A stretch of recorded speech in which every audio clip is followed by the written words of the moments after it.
I have to go back for at least 1 century to see how things have changed. If we go back to the beginning of the 20th century, there was very little consciousness that war must be abolished. Really, the idea, the consciousness that we must abolish the institution of war is something that grew during the 20th century. And now, as we enter the 21st century, I would say it is possible that a majority of the people in the world believe that it is time to abolish war. Well, that means to me that we've come to a moment of history where something new is possible.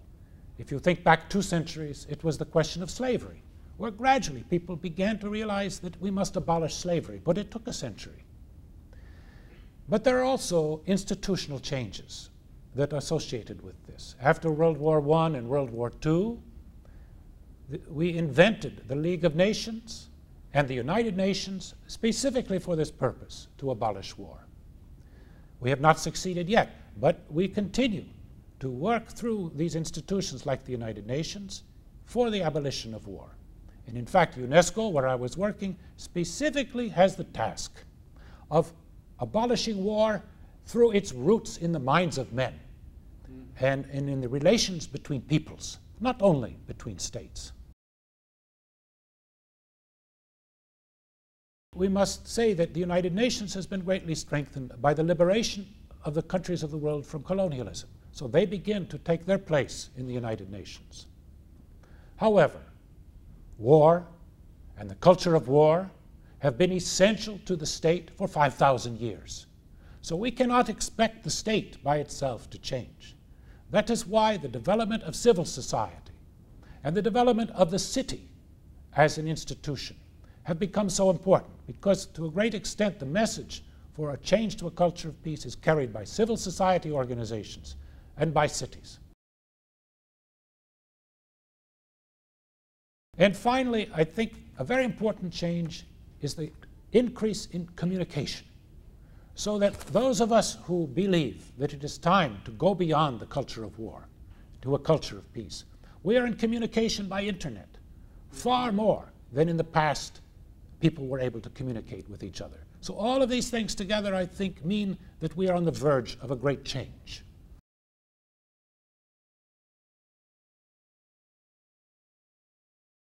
None of us have a crystal ball.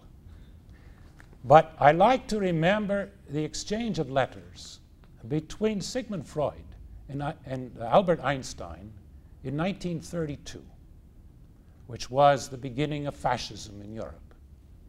And there were dark clouds. And they were asked, what kind of vision do you have of the future? And Einstein wrote, because he understood that we're inventing nuclear weapons. He said, we have new and terrible weapons. But I believe that when humanity sees how terrible these weapons are, there will be a great outcry to abolish war. And Freud said, yes, I believe you. I have a positive attitude because I believe that as human beings, we have a capacity to love and to respect other peoples, which is stronger than anything else, and which eventually will lead us to develop methods of peace. Science and technology is both good and bad. Now, at least half of the scientists of the world are working under conditions of secrecy, either because they are working for the militaries or because they are working for corporations that want patents and want to make profit from their work. This is very dangerous, to have science done in secrecy, because it means that when a scientist sees that there is some danger in the work that he or she is doing, this scientist is not free to criticize, not free to go to the media and say, we must stop this kind of research because it is dangerous. So science, on the one hand, can be very dangerous. At the same time, I am a scientist. I arrive at my conclusions through the use of scientific method as much as I can. I work with scientists wherever I can. We try to understand the truth of how things really work. And by science, I mean not only physics and chemistry, I mean anthropology and psychology and sociology, to understand really how these institutions work and how we can change things. It's like science. There is good and there is bad. We have in the world today a kind of moral void which is filled by consumerism and profit-taking. And into this void step extreme religious extremists. Of all three major monotheistic religions, we have religious extremists who are making culture of war. All three are using culture of war at the same time in each religion of the world. Every religion of the world. There are prophets who say, we must not use violence. We must love. We must have no enemies. We must love other peoples. So it is like science. It is for good and for bad. If we do not enter into science and religion and bring them to the culture of peace, then I fear that they will go to culture of war. So it's our task to be involved. The concept of the culture of peace was invented at UNESCO, and it could only have been invented at UNESCO. Because UNESCO was the organization of the United Nations system, which was established to build peace in the minds of men. And it said in the preamble to the Constitution of UNESCO that a peace that is built only on the agreement of nations cannot succeed. That a peace, if it is to be sustained, must be built on the moral and intellectual solidarity of mankind. The United Nations by itself cannot make a culture of peace, because the United Nations is little more than the member states. So the role is that civil society becomes key. The civil society can take these resolutions of the United Nations and put them into practice.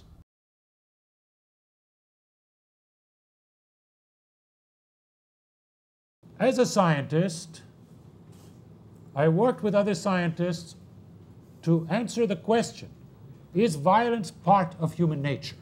And we gathered together in Seville, Spain in 1986, the leading authorities of the world in brain research, in anthropology, in sociology, in psychology, social psychology, to ask the question, is war part of human nature?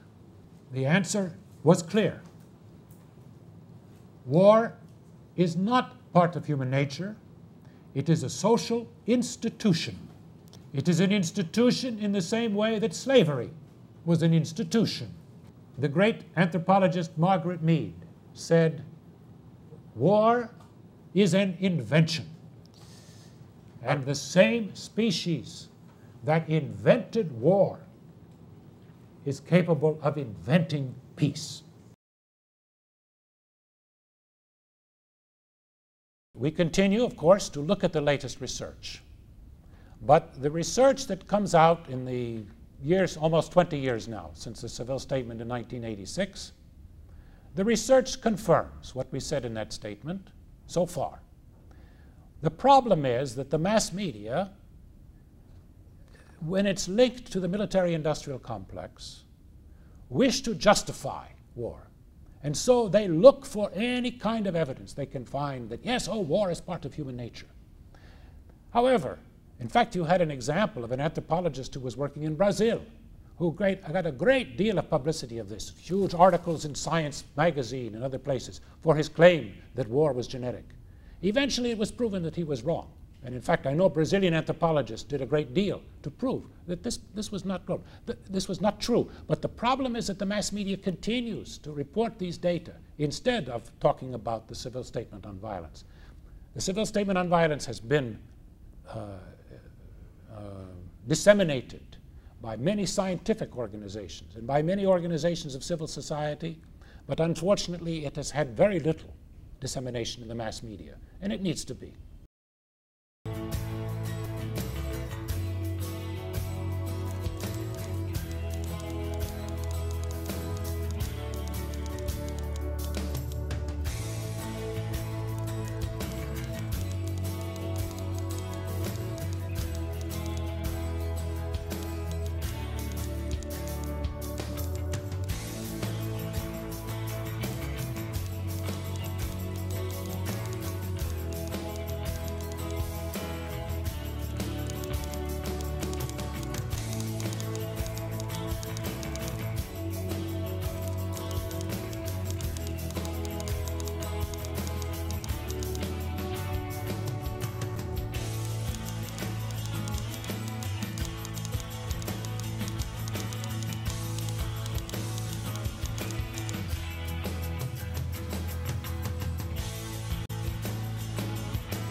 there are 8 aspects of the culture of peace which we could identify in the United Nations resolutions.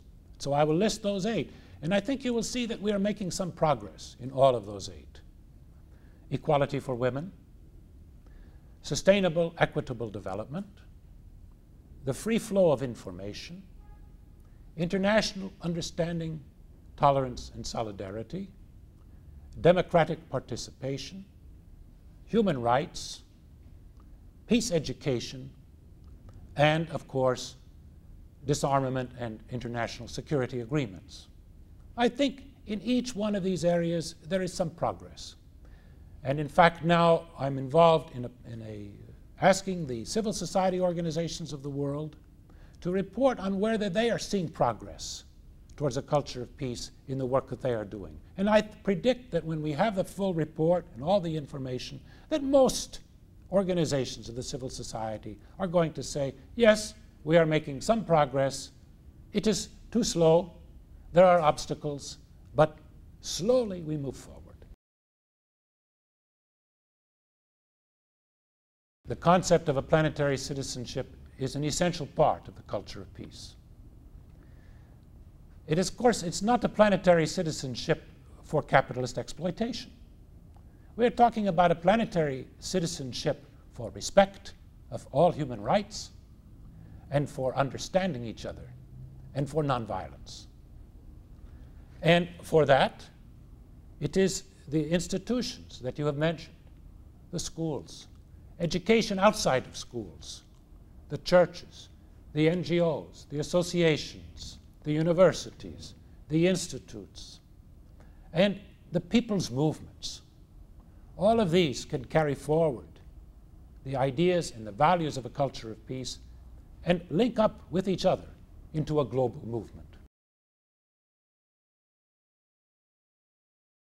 It reminds me of a question that people have posed forever, which is, how is history made? Is history made by forces or by states, or is history made by people? Ultimately, I believe that history is made by people. And that means there must be both leaders and also movements that they are leaders of, because a leader without a movement has no effect. So it's this combination of people's movements and leaders that emerge from the people's movements that can carry history forward. Now, I should say, history does not move forward in a smooth way. History comes in slow development and then sudden change. So we should not expect necessarily every day to see the sudden change, but eventually, if we are prepared, if the people of the world are prepared for a culture of peace, the time will come when it can be put into action. The culture of peace cannot be imposed. It can only be achieved through dialogue and cooperation. The circle allows us to see each other because it is the collective experience, the collective wisdom, and the collective future of all of us that are the key to the culture of peace.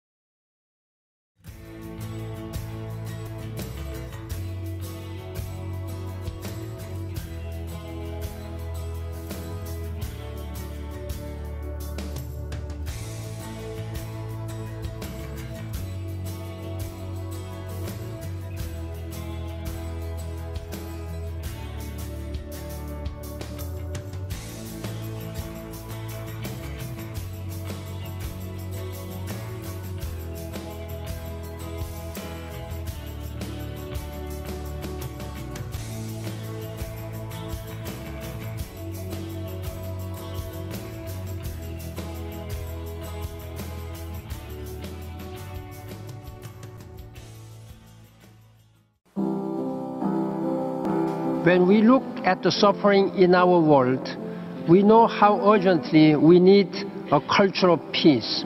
People intuitively understand that there can be no military solution to conflicts, that the world's scarce resources should be spent to help people flourish, not to fund weapons that cause more suffering.